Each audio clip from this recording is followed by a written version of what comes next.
Welcome back to Mali Building Systems Siniat how-to video series. In this video, we're going to show you how to install a T-junction in a new or existing build when constructing a drywall. For this tutorial, you will need to know how to build a basic Siniat wall, which we cover in the first video of this series called How to Build a Basic Siniat Drywall. If you haven't yet viewed this how-to video, do so before attempting to build a wall with a T-junction. Before you begin, it is important to have design and drawing specifications, as this will be your guideline for building the structure. Remember to always wear the correct PPE and use the correct tools. So where do I need to install a T-junction, you ask? Great question. The possibility of a T-junction in a drywall can be found where there is two rooms sharing a wall. If your T-junction is for a new installation, follow these steps. Measure and mark the positions of the wall and the abutting T-junction wall using a measuring tape, a chalk line, a builder's square, and a marker. Install the bottom and top track to the required length of both walls.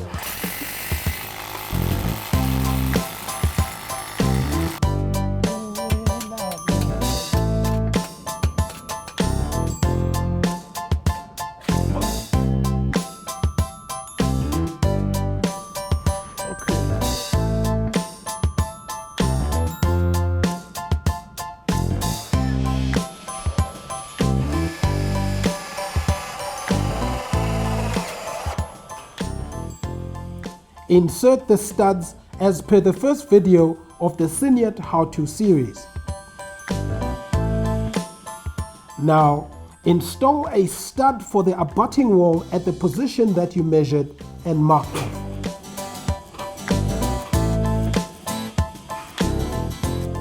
Install the drywall studs to allow fixing of plasterboard on either side of the T-junction.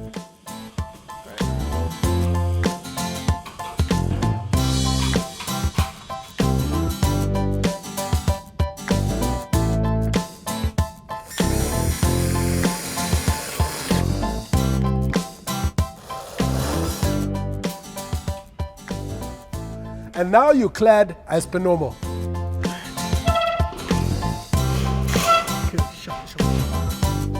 As you can see, we left a bit of space between the two studs so that the board can slide in.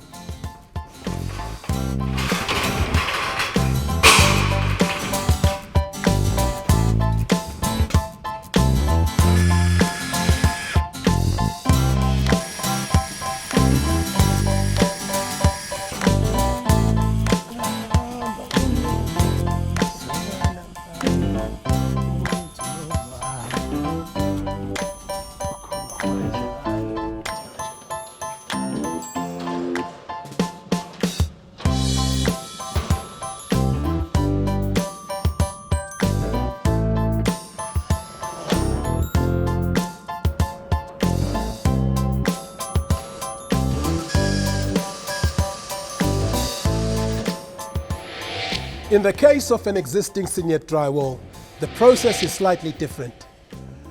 Before you begin, you need to plan around any existing studs and services like pipes, plumbing, or electrical wires. If you're not sure where the studs have been installed, then you will need a stud finder to assist in finding the existing studs.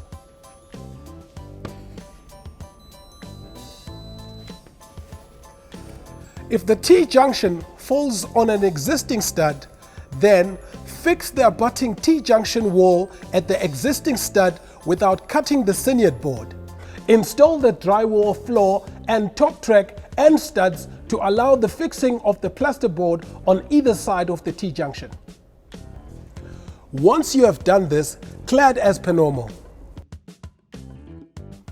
If the T-junction falls where there is no stud, measure and mark the position of the abutting wall.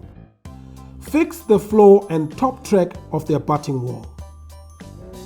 Because there is no stud on the pre-existing wall, we will need something to fix the abutting stud onto the wall.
And now you can finish the installation and do cladding as per normal.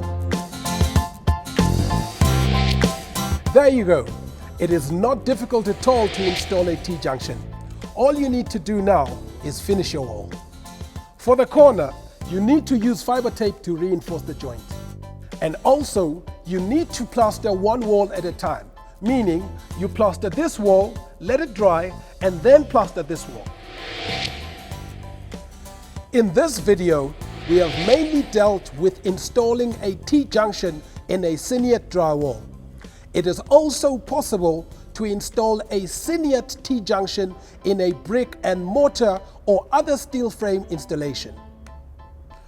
In those cases, it is just a matter of fixing the abutting wall with the correct tools and fixings.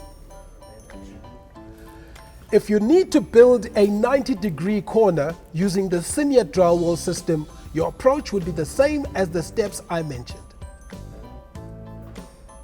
Please do not hesitate to visit our website www.malibuildingsystems.co.za for more information about building Siniat drywall products.